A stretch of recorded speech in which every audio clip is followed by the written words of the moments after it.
Saya ini saksi hidup masalahnya. Kalau orang nggak pernah nyalon, ya nggak pernah nyalek, memang kalau ngomong tuh enteng gitu ya. Wah begini, asumsi begana, begini.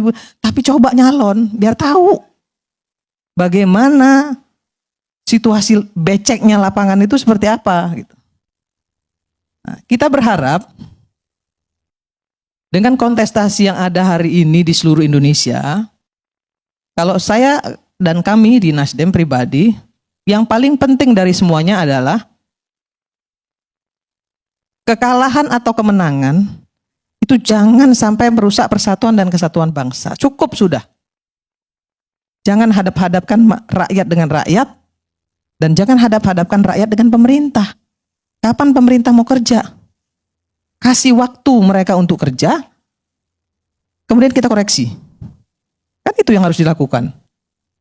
Nah, terkait lagi misalnya Sumatera Utara. Kenapa Bobi misalnya bisa menang? Ada yang mengatakan bahwa karena endorse Jokowi misalnya seperti itu. Kita sama-sama tahu Sumatera Utara itu kandang banteng. Seberapa besar Jokowi juga nggak datang ke sana. Nah, tapi yang saya lihat justru malah sebaliknya. Strategi yang dilakukan oleh masing-masing paslon itu yang membuat dia bisa memenangkan pertarungan. Nah, bagaimana juga catatan perjalanan sebelumnya, incumbent yang selama ini merasa dia sudah bisa memenangkan pertarungan, ternyata kalah. Kenapa?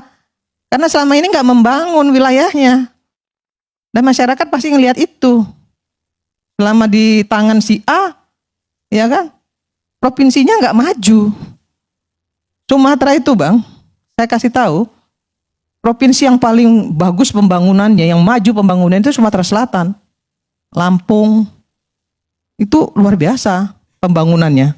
Coba lihat Sumatera Utara, padahal dulu Sumatera Utara tuh, nah, ya kan kota paling besar di Sumatera. Kalau di Jakarta, di Jawa kan Jakarta sama Surabaya. Tapi kalau di Sumatera itu Medan, siapa yang nggak tahu Medan? Betul. Tapi lihat Padang, ya kan? 3 kali melakukan kontestasi politik, kalah terus orang-orang Sumatera Barat. Karena memilih 3 calon yang selalu kalah. Tapi kan itu komitmen. Ya kita nggak bisa bilang juga. Ya komitmen mereka terhadap satu calon. Nah, dari semuanya ini, saya ingin menyampaikan kepada kita semua, berhentilah untuk mengadu domba rakyat dengan rakyat, ya, hanya untuk kepentingan partai politik.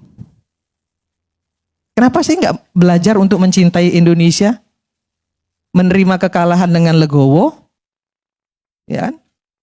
Kalau menang, jangan jumawa dan jangan juga kemudian menjadi diktator, kan gitu. Maka kemudian kita semua harus menjadi kontrol sistem yang efektif terhadap pemerintah. Kontrol sistem itu gak hanya dilakukan oleh DPR. Karena kita tahu DPR itu kan isinya partai politik. Ya, sangat sulit melakukan kontrol sistem yang efektif melalui DPR. Karena semuanya kepanjangan tangan partai. Nah, siapa yang harus melakukan kontrol sistem yang efektif terhadap pemerintah? Ya kita semua.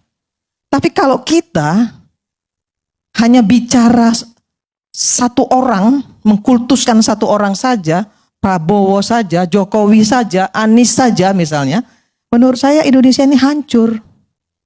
Kenapa? Karena nanti saling serang. Si A bilang Anies yang paling hebat, yang paling mampu, yang paling bisa. Si B bilang Prabowo dong. Si C bilang Jokowi masih yang paling hebat. Nggak ada selesainya bang. Nah ini yang harus sama-sama kita pahami.